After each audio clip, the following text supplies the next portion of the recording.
Speaker number 2, Rex Madsen. My favorite fishing hole. My favorite fishing hole, Rex Madsen.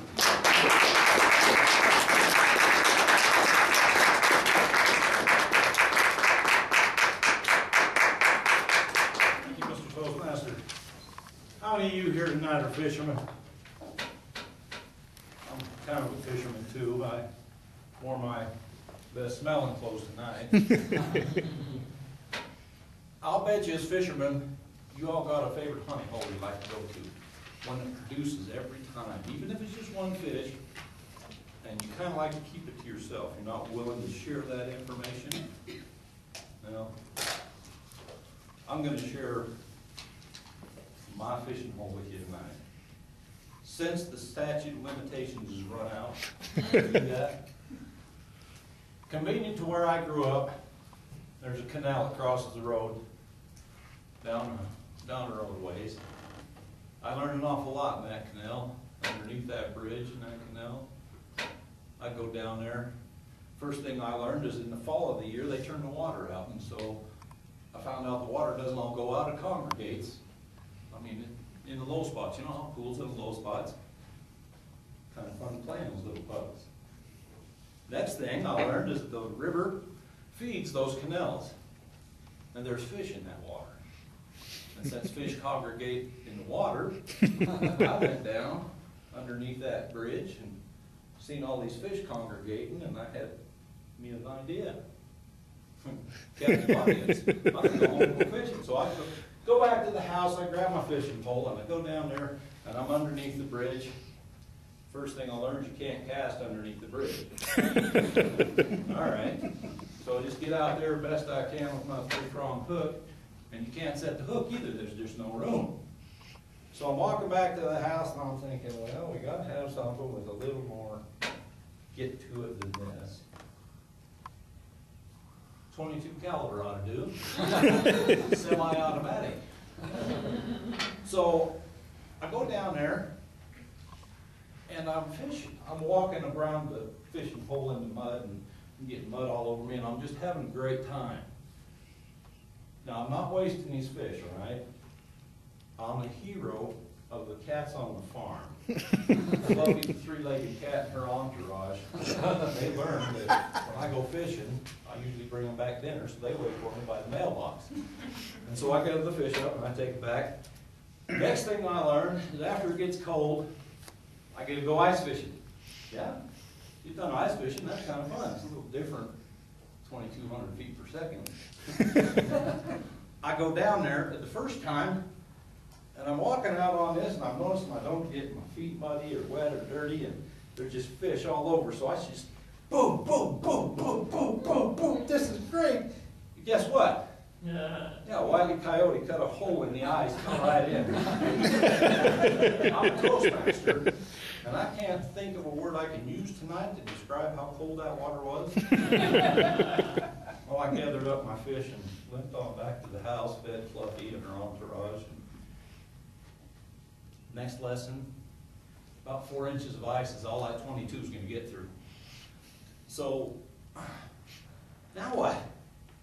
Head back home. And I'm thinking on the way back home, what can we do is got some more oomph.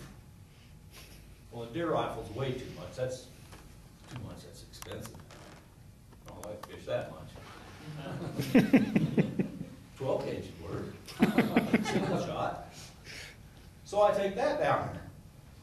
Now I'm fishing underneath this bridge again, and Fluffy taught me something about my second trip down there. She taught me that I don't shoot the fish, because cats don't eat BBs. So I also learned that you got to start at one end and fish towards the other end. Why did Coyote remember? And the next thing is that with a 22 you can fish right here next to you. That's all right. But like I said, 2,200 feet per second, you got to fish out at an angle. So you don't need that splashback. Next lesson, 8 inches. That's all that 12 gauge will do. So after a couple of shots I couldn't get through, I'm depressed walking back home. Walk past Fluffy and their entourage, no fish. But I'm thinking, And I find myself standing in front of my dad's workbench. Black powder. That'll melt it. There's some fuse. Pipe. And I can, oh, hey, I have a storming brain. When I got this thing put together, I called it an industrial strength fish finder.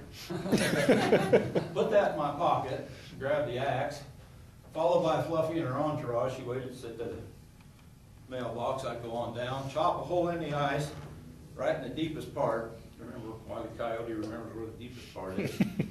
Light the fuse, or excuse me, the leader for fishing.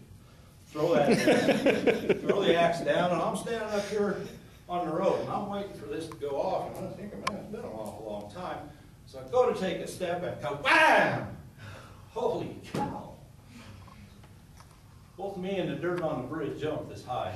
I'm thinking, man, I took this bridge out. Because there was this white stuff up and down the canal, 20 yards, both ways. Whoa, scary.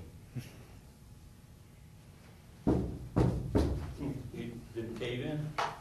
So I go out there and I jump up and down on it with my little 120-pound frame that didn't cave in.